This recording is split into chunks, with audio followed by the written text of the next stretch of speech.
Welcome to the Creative Penn podcast. I'm Joanna Penn, thriller author and creative entrepreneur, bringing you interviews, inspiration and information on writing, publishing options and marketing ideas for your book. You can find the episode show notes, your free author blueprint and lots more information at thecreativepenn.com, and that's Penn with a double N.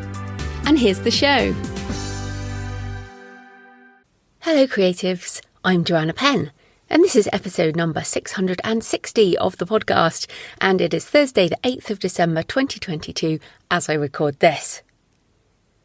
In today's show, I'm talking to Charlene Putney, who is a writer and co-creator of LAIKA, which is a generative AI writing tool. But the different spin on this one is the ability to train different brains based on different writers. And Charlene wants to create a licensing model, much like the one I postulated in my 2020 book on AI, where a group of authors in a similar genre could band together and create a body of work to fine-tune a model and be recompensed for it. Charlene also talks about focusing on fun and curiosity when playing with these AI tools, and why she's not worried about AI replacing writers and authors, and neither am I. It's all about co-creating and, as ever, building your personal brand and connecting with readers however you choose to write. So that's coming up in the interview section. So Charlene and I actually recorded this before the release of ChatGPT, which you can find at chat.openai.com, which many of you have tried since I talked about it earlier in the week, or a week ago if you are one of my patrons. And lots of you have emailed to say you've tried it and you're loving it, and you like, even if you're not using it for writing, you're doing book descriptions and sales copy and emails for work and other things like that. To add to some of the examples I gave in the previous show, Klaus Moller said, I've been playing around with this amazing tool and have discovered that it works just as well in my native language, Danish, as it does in English. It translates well from English to Danish as well. So if you're not an English speaker, give it a try in your own language. And Mark Dawson said, it's possible that at the Creative Penn is sometimes a little too soon with new technology, wink emoji. But after spending some time with ChatGPT over the weekend, I'm seriously impressed. So if you haven't tried it yet, check it out at chat.openai.com. So coming back to today's show and the interview with Charlene, she talks about how LAIKA is about fine-tuning models based on a writer's existing body of work, which is definitely a different kind of approach. She talks specifically about avoiding the models that might be trained on works in copyright. And basically all these tools right now, well most of them, are trained on images, text, music, data scraped from parts of the internet, and I guess we'll never know exactly where it got everything from. And there is actually a class action lawsuit right now, as reported in Wired, and I'll link to it in the show notes, because a lot of people have asked me about this. And again, I've talked about this before, and I totally agree with Charlene. And there are many visual artists who want to remove their work from these training models. So this particular lawsuit is about the GitHub Copilot, and it's about code. And it says that that GitHub is infringing copyright because it does not provide attribution when Copilot reproduces open source code covered by a license requiring it. So even though this lawsuit is going to sort of address some of the issues, it certainly won't tackle all of them. The lawsuit's also at an early stage, and the prospects are unclear because none of this stuff has faced legal scrutiny as yet. As ever, technology goes a lot faster than the legal side behind it. And this will definitely come to impact the broader trend of generative AI. But in my mind, the genie is well out the box. And this is also about global technology and global lawsuits. So even if and I don't think this will happen, but even if in the US they said, right, no one is allowed to use these generative AI tools, it all has to stop, then that doesn't prevent other countries from doing it. And I'm pretty sure where we are in the world today, that the US and the EU, even though there are a lot more rules in the EU, will not stop this technology from continuing to move on. So personally, I think AI remixing and generative AI and all the wonderful things we can do with it, similar to the internet, there are always going to be bad actors. There are always going to be bad things we can do with technology. But there are, in my mind, being on the side of the angels and using it to create good things in the world is what we should be doing. So yeah, the genie is not going back in the box on this, even if there is a big payout for the people who helped train it in the first place, I guess. So just to come to sort of the question of, will AI take our jobs? No, I still believe that none of these tools have a will of their own. And look, to be honest, even if they did, even if tomorrow an AI just starts writing novels, well, how is that any different to the millions of other books that are available out there on every conceivable topic? We know the job is not just outputting a book. The job is deciding what to write. The job is coming up with ideas. Then it is, yes, writing the words, but then also curating, editing, reaching readers, having a voice, deciding what our focus is going to be of our books and the themes of our writing and all the things that make each individual human creator have a different voice. You and I can both be given the same prompt and we will both write different books. And I believe that's going to be the same with AI as well. It's also very clear that many people do not want to sit around crafting words with these tools or without them. And so those of us with curiosity and creative vision and the patience to work with these tools to create amazing things, we will continue to produce and sell our fantastic work. So I am more excited than ever. I mean, I always say this, but every year something seems to happen and I just get even more excited. And this is no different. So I hope you enjoy the discussion with Charlene, because we're both of the sort of techno-positive side of things. So today's show is brought to you by the friendly folks at Written Word Media. Written Word Media knows that marketing your book can be one of the most challenging parts of being an author. That's why they make marketing easy by providing quick, easy and effective ways to promote your books. Written Word is best known for their email promotion sites FreeBooksy, Bargain Booksy and Red Feather Romance. They have 5 promotion sites in total that send daily newsletters to a combined audience of over 1 million readers. They even have a site to promote your audiobooks called Audio Thicket. When you purchase a promotion with Written Word Media, your book is sent to thousands of readers who love and read your books in specific genres. As the email hits inboxes, you will see a flurry of sales or downloads of your title. Email promotions are based on how many readers are in the genre and range from $25 to $500. To help you get the most out of your book promotions, Written Word Media recently launched Premium Membership, which gives authors 10% off their book promotions and special access to products and services like the new partnership with Yonder, a premium serial fiction app offering curated stories in every genre. Visit writtenwordmedia.com/membership to learn more, or email info@writtenwordmedia.com to ask for recommendations on which promotion will best meet your goals. And just a personal note there, I use FreeBooksy and Bargain Booksy in particular to do my promotion several times a year. In fact, I've got one coming up soon after Christmas. And yeah, I fully appreciate the email service that they have. So this type of corporate sponsorship pays for the hosting, transcription and editing, but my time as ever is sponsored by my wonderful patrons. You can support the show on patreon.com/The Creative Penn, and you'll get the extra Q&A audio that I do every month, and you can ask questions about writing craft, publishing, book marketing, making money writing, or indeed any of the futurist stuff. And of course, I know some people don't want to contribute monthly. You can go in and out as you like, and you can also now buy me a coffee at buymeacoffee.com/The Creative Penn. Right, let's get into the interview. Charlene Putney is an award-winning writer, professional speaker, and university lecturer. She's also the co-creator of LAIKA, an AI-powered creativity tool. So welcome to the show, Charlene. Thanks so much, Joanna. It's really great to be here. Thanks for inviting me. Oh, no, I'm excited to talk to you about this. So first up, tell us a bit more about your background at the intersection of creativity and technology. Sure. So I'm quite old now. I'm 42. So I've been around for doing a lot of things for a long time. I started out my career, doing inverted commas here, studying ancient Near Eastern languages in university. And then after that, I wasn't quite sure what to do next, but then they had openings for people to work in Google in Dublin, where I'm from. And I applied there and I worked there for the next almost 5 years. And then from there, I went and worked in Facebook. And weirdly, my ancient Near Eastern languages helped me out a lot because I was able to use those to work on product teams with right to left languages. So I worked in tech there for about, almost 10 years.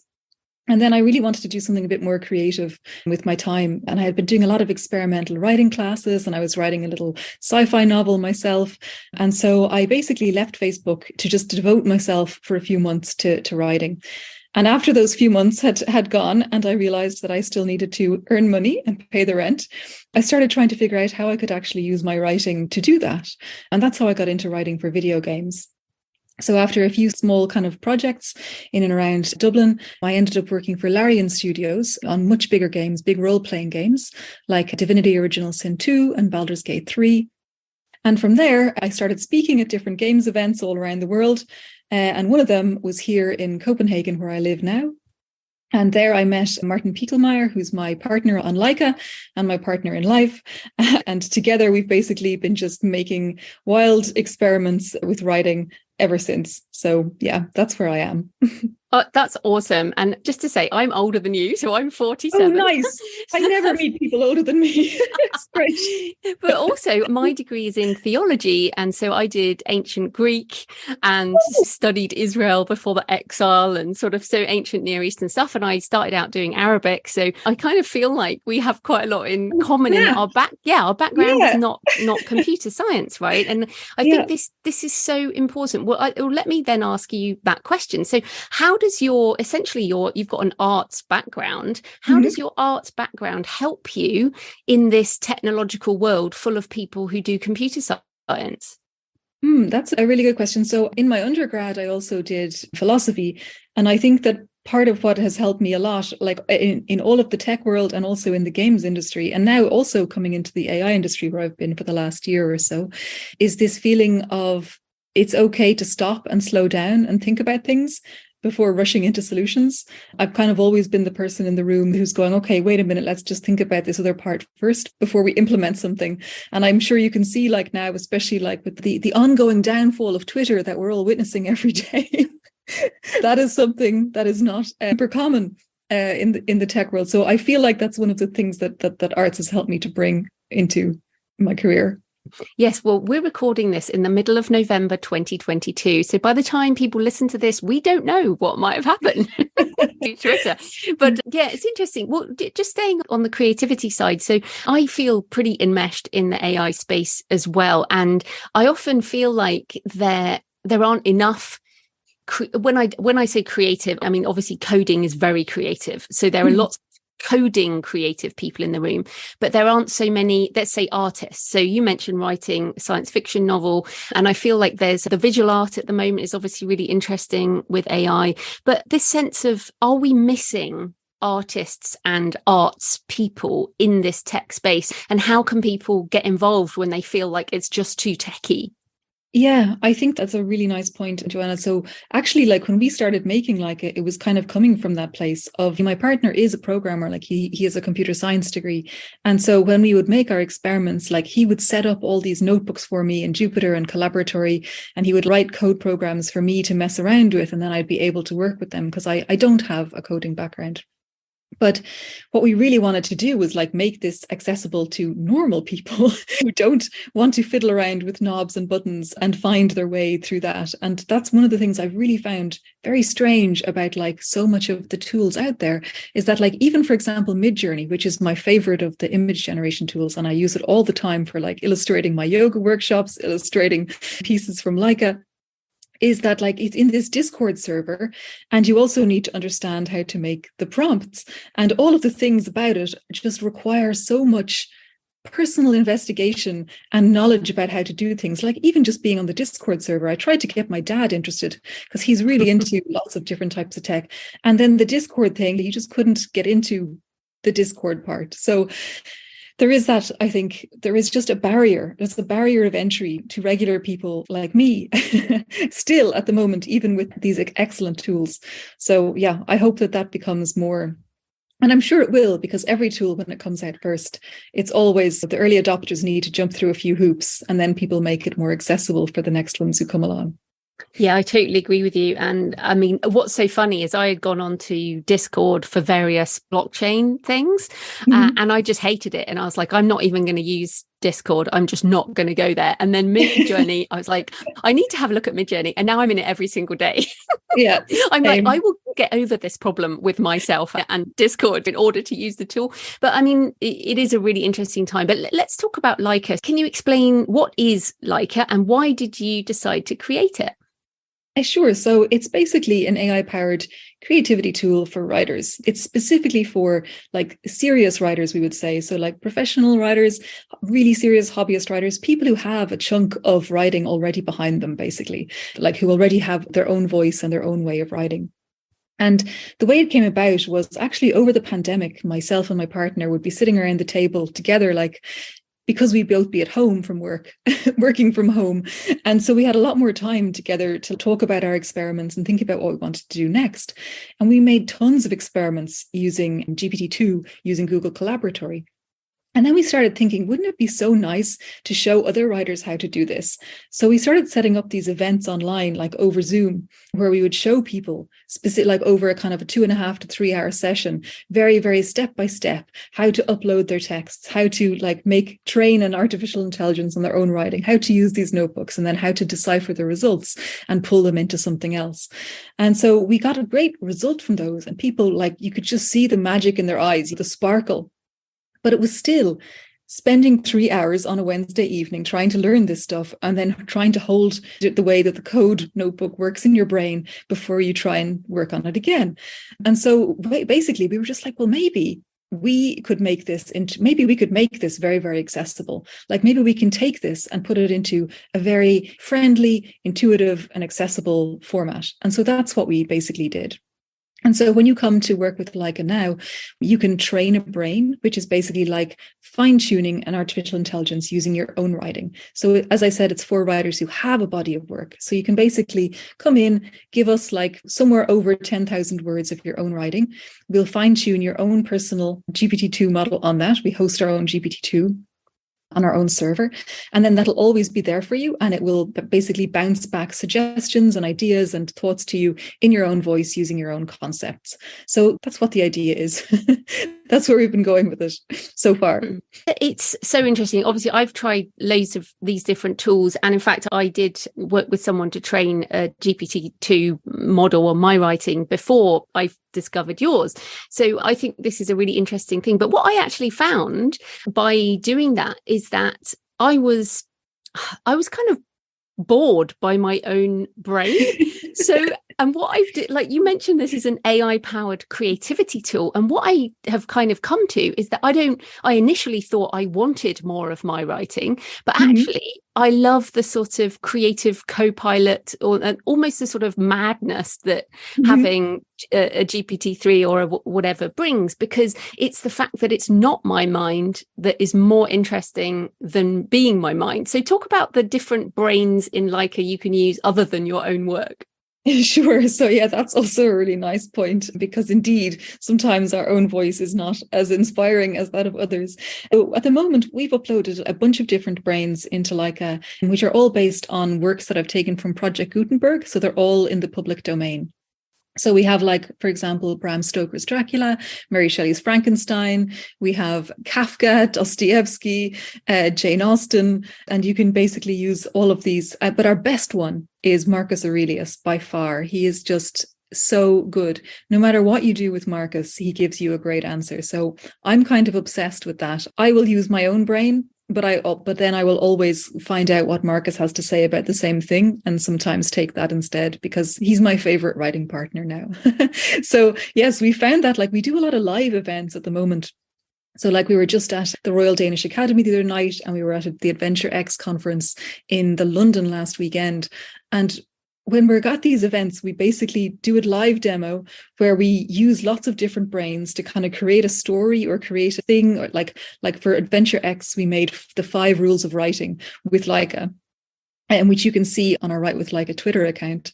But basically, there's so much joy in the audience, so much joy in the moment of like bouncing between different brains and like starting one sentence with the mind of Robespierre and then finishing it up with H.P. Lovecraft. It's wild. And actually, another thing we've been doing is making combination brains.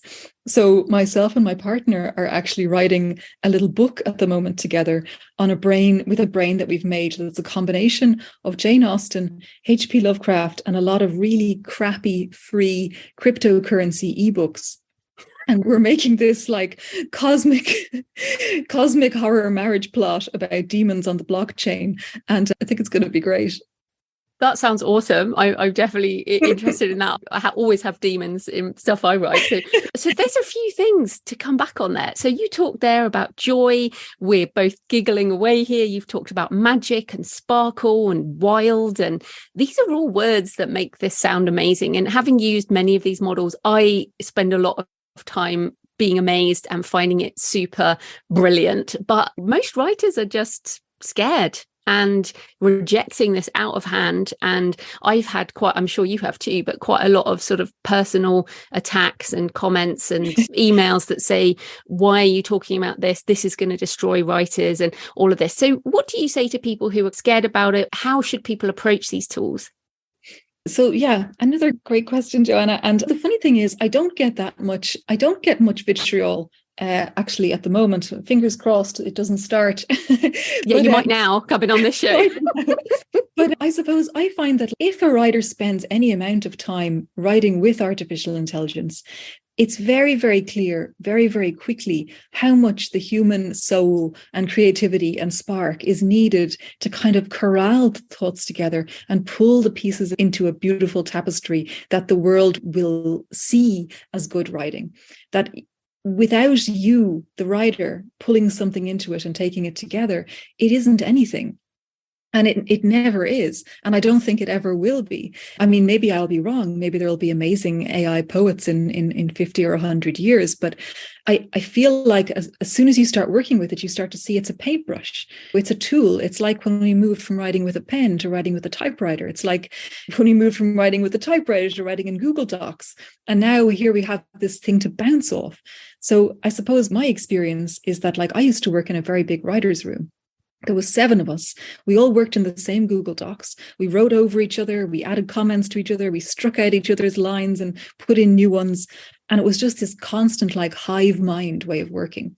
And then when I left the writer's room, when I moved here to Copenhagen and was back writing by myself again, I was completely confronted with that fear of the blank page that honestly I hadn't really ever experienced before to the same degree, because I completely missed having somebody to bounce off.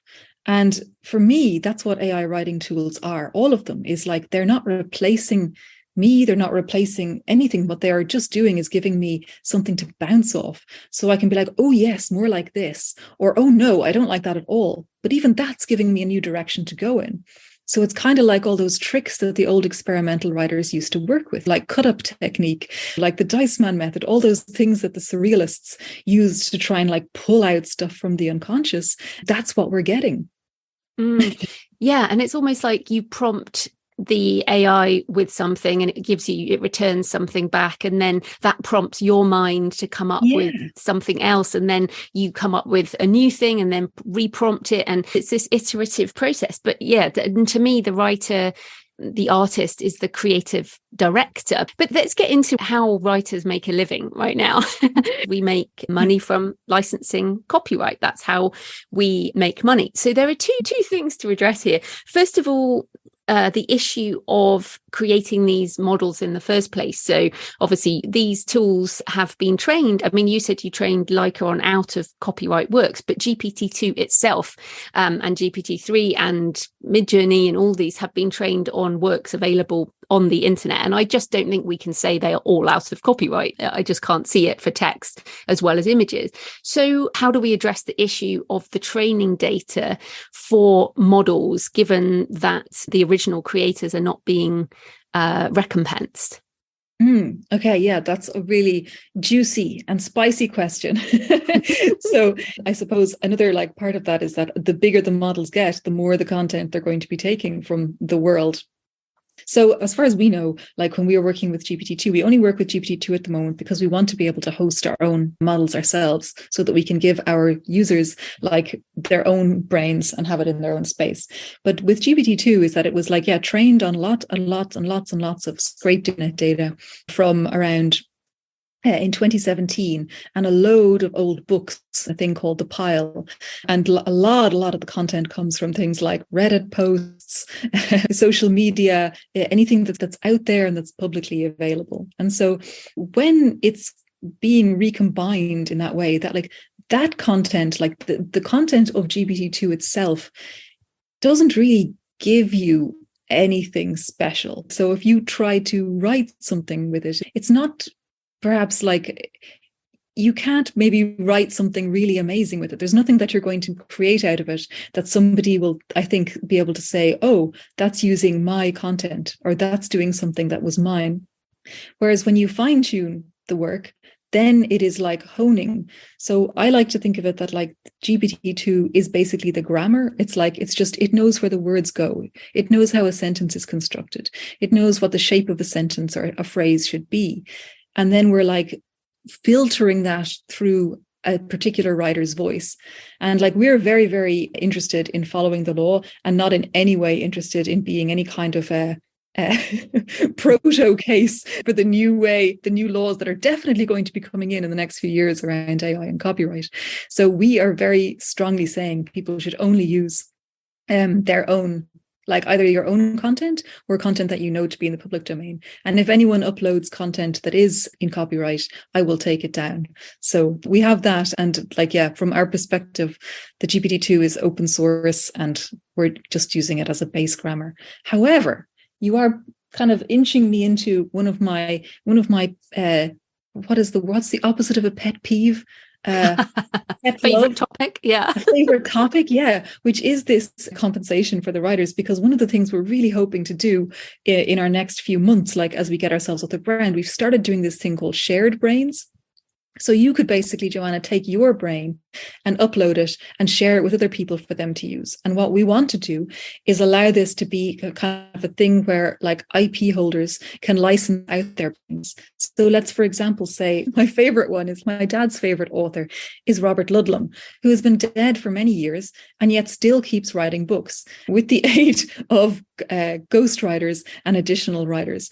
And how wonderful would it be if the estate of Robert Ludlum was to give us all of his content and then license that to us so that people who want to write just like Robert Ludlum would be able to pay a small fee that would go almost completely to the IP holder in order to access that, or that you or any other writer who has fans, who has people who want to write like them, can license their brains for a fee.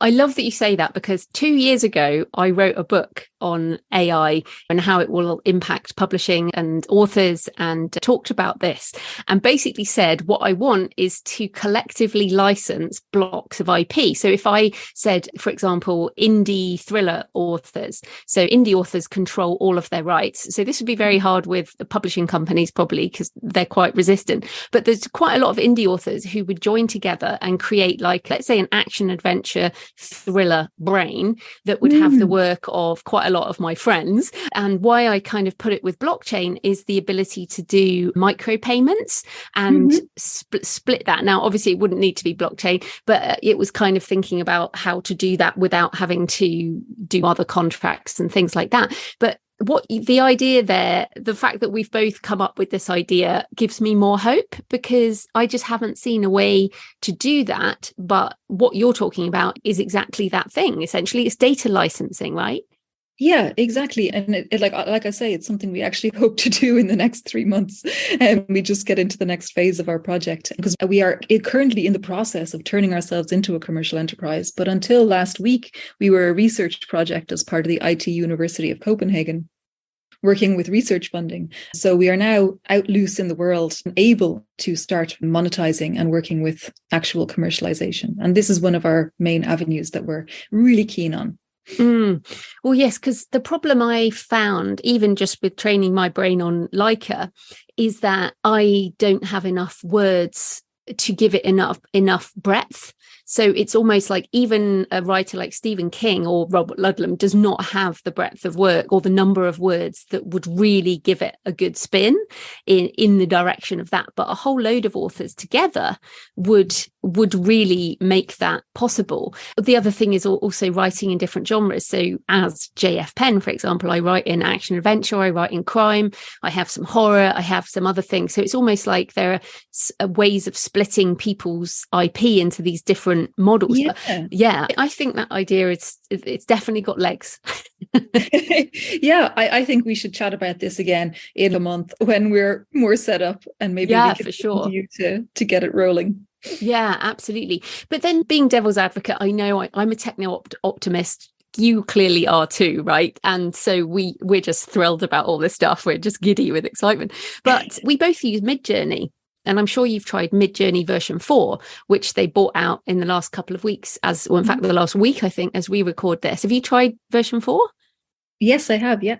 Yeah. So I found with the same prompt on version 3 on Midjourney and version 4, it was a step change. Like the ability of the AI to understand my prompt was just incredible. And so I feel like that is very interesting, given that you're using GPT-2. GPT-3, I did find a step change from GPT-2. And now we're hearing rumors of GPT-4, which should be coming in the next few months. So given that, I mean, I want LAIKA and other tools to be as good as they can be. So I want it to be better and better. But again, then we come back to the issue of the training data. I mean, even you and I both using Midjourney, and the training data is very clearly in copyright. So absolutely. I don't know. It's really hard. What I don't want to do is legislate these tools out of existence, because you can't. They'll just go to an area where they can flourish. But yeah, I mean, how do we resolve this? I mean, obviously we can't come up with a decision, but it's difficult, right? It is difficult. And as a person who's trying to set up a business, I'm very, very keen on us never breaking the law. And as a writer, I'm very keen on figuring out how we can compensate writers and how we can make sure that people are able to get something out of their work. But as a kind of humanoid on this tiny rock hurtling through space and time with only a certain amount of years to live, I just have this absolute feeling of let's go, let's keep rolling, bigger, better, faster, stronger. And I keep coming back to this feeling about the kind of work that is being replaced by AI, or the kind of things that are going away. It kind of makes me feel something about the people who put on horseshoes in the early 1900s, kind of complaining about the car or something like that. Like there's a giant world out there that we can explore, and we as the early adopters can perhaps exploit and be a part of, and figure out new ways of making new kinds of money or new ways of making a living. But trying to just say this future thing, this future way of doing things isn't good for our industry, so let's not let cars happen. We need, us horseshoe makers need to make a living, just doesn't feel right to me. It just feels like we need to throw ourselves into the new ways and finding out what those new ways can be. Absolutely. Yeah. So we talked about the input there, the sort of the training data and the potential for licensing in the future. Let's talk about the output, because people who haven't used these tools worry about plagiarism. So how does LAIKA and these other tools, how do they avoid plagiarism? Why is it not plagiarism? Well, I mean, it's just not plagiarism, basically. So so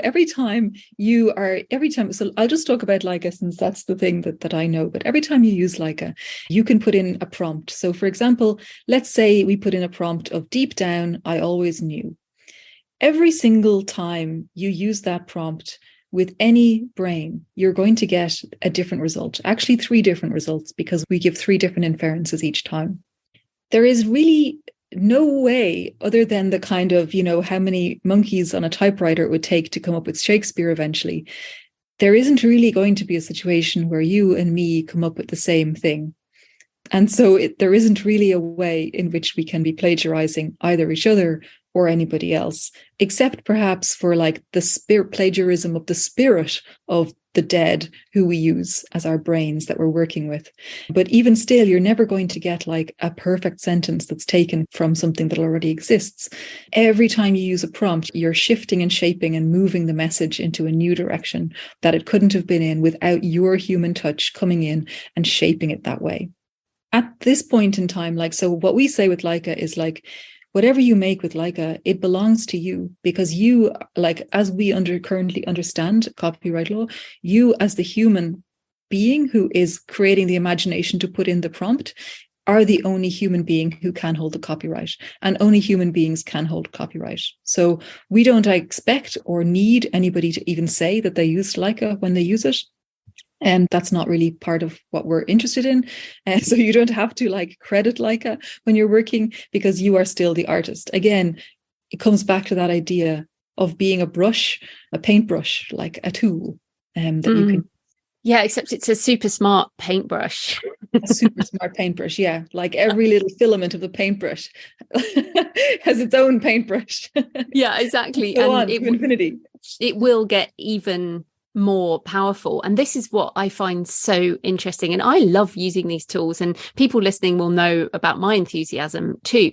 But you said there's no need for labeling. You believe people hold the copyright as the human. And obviously, as we record this in November 2022, the law isn't that clear on with these generative tools. There are some things, I think it's OpenAI for the GitHub Copilot is going to court, but yeah, about copyrighted code, or there are some cases, and obviously we're going to see some cases. But again, I think this is about jurisdiction, because like you're in Copenhagen, a lot of people listening will be in the USA, and a lot of this stuff is it's kind of international, right? But in terms, let's talk about publishing, because you might not care about the output of LAIKA, that you think that belongs to the author and they don't need to label it. But how do you think readers feel about it? Or do they not care because they don't care if it's a ghostwriter? I mean, what I've been doing, because of this time we live in, I have been adding a statement of AI usage at the end of my fiction. And I haven't used it for nonfiction yet at all, but saying where I use AI tools. But I've said I use Pseudo-Write, I use Pro Writing Aid, I use Facebook advertising, I use Amazon. So I've actually included all my AI usage, because people put this in one box and I don't think they should. So what do you think about labeling finished work in that kind of way? Yeah, I mean, I think if it makes you happy, it's fine, if that makes sense. Or like, it's kind of like a content warning or a trigger warning or something like that. I suppose there might be people who aren't interested in consuming anything that has even a whiff of AI about it. But I suppose like I grew up with no television. So in a way, it's weird that I'm so into tech and future things, because I spent my entire childhood just reading constantly. I'm a voracious reader. And if I read something and it's good, then I'm happy. And if I read something and it's bad, I put it down. And so it's not really of any particular interest to me if the thing that I'm reading is written by like a man or a woman or a Danish person or an American or a completely human that has nothing else going on, or a human with the help of an AI. That's kind of beside the point to me when it comes to reading something that's setting my mind on fire. I think partly it's if you sign a publishing contract, that it will say something like, I warrant that this is my own work. And if you submit, say, a short story to a competition, it will have a similar warrant of this is my own work. And I feel like at the moment, this has not been ruled one way or the other. So for example, I am independently published, so that doesn't matter, but I do enter competitions. And when I write my stories for competitions, I do not use AI for that, because I feel like then I can agree to that warrant. And I feel like if I enter a competition and I win it, and then they find I used LAIKA or whatever, I think that at the moment, the industry will consider that cheating. So yeah. Okay. So what do you think? So you said you and your partner are publishing this book with Demons on the Blockchain. So would you submit that to a traditional publisher? How do you feel that sort of the legal side of publishing and these warranties of your own work, how will that work? I mean, sure, we'll be happy to submit it to a traditional publisher if they'll have us, and we'll be happy to say that it's our work. Of course, we'll mention LAIKA, because that's the thing we're trying to promote a lot of the time. But I suppose there's this thing where at least for me, it doesn't feel like cheating because it's actually really hard work to make the content into something that shapes around a human thought. So when we have all of our users, after they've been with us for a few weeks, we send them a questionnaire and we ask them a bunch of questions. And one of the questions is how much you agree with these statements. And one of them is LAIKA saves me time. And literally nobody thinks LAIKA saves them time. Because it doesn't. But then 100% of people say LAIKA is fun. And like 95% say LAIKA makes me feel creative. And that's kind of where the space is, I think. It's that you're in this playground, you're sketching, making something, but you have to pull it together. If you imagine like a bunch of puppies running around in a room, like trying to corral them into the playpen is kind of what it feels like some of the times when you're trying to write with LAIKA, because you're the one who has to keep track of where the characters are, what's happening, what's going on in the plot, where things are going to go, what is the amazing theme or message or thing you're trying to get through. And what LAIKA is giving you is some snappy phrases, some interesting suggestions, and some rabbit holes that you might jump down. And then you jump down those rabbit holes and, oh my God, you've just spent half an hour writing a poem instead of continuing with the plot that you're supposed to be on. So in my stance, and I'm pretty sure my partner's stance as well, and in fact the stance of our kind of copyright policy that we have at the moment, is that whatever you make with this is yours because you actually made it. You really made it. You squeezed the blood from the stone and got something beautiful out of it. So Yeah, I mean, again, when I first started getting into this, it was 2016 when AlphaGo beat Lisa Doll at the game of Go. That's when I started getting into creativity and AI, because they said that one of the moves was creative, and it's changed the way the game of Go is played. And that's when I started to get into this. So that's 6 years ago since we're speaking now in 2022. And I think some of my questions are probably still related to how things were a few years ago. And we're early adopters on this. Many of my audience have not even tried a text generative tool. So I feel like some of the questions that you and I might take for granted are things that the traditional publishing industry hasn't even started considering yet. Like, I really don't think that they understand it. But one of the things I am postulating is, if you think about who has the most training data, it is a traditional publisher. So if, a particular imprint who has been specializing in science fiction or romance or whatever for the last 100 years, or let's say even 20 years, and they've got all that content, they could train a brain and they could then pay creatives to do it. But as you say, that's not possible right now because it's still quite a lot of work to use the tools. But where do you think it's going to go? Because I feel like things are moving very, very fast. Yeah, things are moving super fast. And I mean, I do think it's going to go into that space. I mean, I hope that we're going to be able to be part of the start of that side of the monetization of things. But I definitely think it's going to go that place. And I think some of the interesting conundrums that are going to come out there is like when a publisher owns a work, they might start making brains, like artificial intelligence brains based on the work. And the writer might not be interested in that at all, or might not want that to happen, but might not have much of a say. There could be all kinds of situations where these things are happening, or where people are using it on the sly. Or, for example, I mean, obviously, we are people who care very much about sticking to the law and only using public domain works or works that you've written yourself. But there's nothing stopping anybody from going and ripping the ebooks of the top 50 science fiction bestsellers and going and making a Google Collaboratory notebook and training GPT-2 on that, and then writing with it. There is nothing stopping them except for time and patience and energy. But there is a lot of capability out there for bad actors and good actors. And I think where we're really going to see things happen over the next few years is once the laws start getting crystallized around particular cases. And God forbid that we are part of any of those. Yeah, well, this is why I want creatives, artists, writers to be involved in this discussion so that we can impact the law. And as part of the Alliance of Independent Authors, I've been part of submissions to the World Intellectual Property Organization, the UK government, about this kind of thing and how AI should impact copyright. But I think let's fast forward a decade, and I think all of this stuff will be much, much easier. So we're in a world of digital abundance where, I now can create a Mid-Journey image every time I want an image, I just go on Midjourney and create it, right? I don't need to buy stock images anymore. It's possible that creating fiction or books will be the same. And therefore, I think that it's about building your personal brand and building your relationship with your readers and making sure your voice is strong and writing what you love to write, whether it's with an AI tool or not. And so the future will be about creation, but also curation, and about building a sort of brand where people still want to buy your books instead of AI, whatever author AI is. So what do you think? I mean, is that clearly digital abundance is the future, right? Yeah, absolutely. And I think that personal branding thing is key. And I think we've already seen that happen over the last few years with publishing, like even just with Twitter, the kind of amount of literary Twitter over the last 10 years has just been huge, and how much it's necessary as a writer to be out there and to have a website and to be talking all the time with people. It's part of the job now.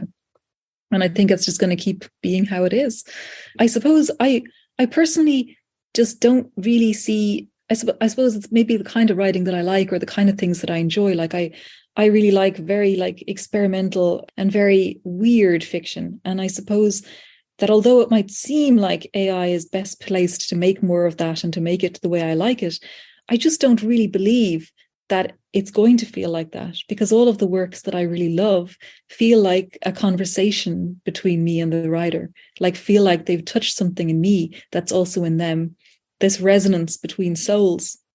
So I'm just not sure that I believe that like that AI will ever replace the kind of writing that I like, but maybe it can replace some kinds of writing. Such interesting times. So if people want to try LAIKA, where can they find it? So you can just go to w.writewithlaika.com, and there's a big button on the front of the page, and it's LAIKA, LAIKA, like the space dog. And it's basically, there's a big button on the front page to sign up for the beta. And I just add in a bunch of people every day. So it's usually, you maybe spend 3 or 4 days on the wait list and then come in. But if you write in your comment, if you write something like, I literally cannot wait, I'll see it and I'll let you in quicker. That's fantastic. And where can people find you and everything you do online? So I'm Charlene Putney, and you can find me at AlphaShar on Twitter, and I'm www.alphashar.com. And you can always also write me an email. I'm charlene.putney@gmail.com. Always happy to get emails, and I usually respond to them on Fridays. I'm a bit of an email Luddite that way. Brilliant. Well, thanks so much for your time, Charlene. That was great. Thanks so much, Joanna. And yes, happy writing to everyone out there. So I hope you enjoyed the discussion with Charlene, and I'd love to know what you think, especially since ChatGPT has turbocharged the potential of generative AI for writers in the last week. So I expect many of you will actually be trying some of this AI stuff for the first time. If you like the idea of fine-tuning a model with text like a LAIKA brain, let me know as well. Please leave a comment on the show notes or the YouTube channel, or tweet me at The Creative Penn with a double N, or email me, joanna@thecreativepenn.com. So on Monday, I have an interview with first-time author Barnaby Jameson, who is a barrister here in the UK, a King's Counsel, specialising in anti-terrorism, and he's just released his first historical novel. Now, Barnaby is very well connected in the literary world, and he could have done a traditional publishing deal, but decided to go indie. And he talks about what he learned, what he will do better next time, what he spent money on, and what was worth it. And in my survey, lots of people wanted to know more about the experience of self-publishing for the first time, so hopefully you'll find it useful. Happy writing, and I'll see you next time. Thanks for listening today. I hope you found it helpful. You might also like the backlist episodes and show notes, available at thecreativepenn.com/podcast. You can also get your free author blueprint at thecreativepenn.com/blueprint. If you'd like to connect, you can tweet me at The Creative Penn or find me on Facebook at The Creative Penn. See you next time.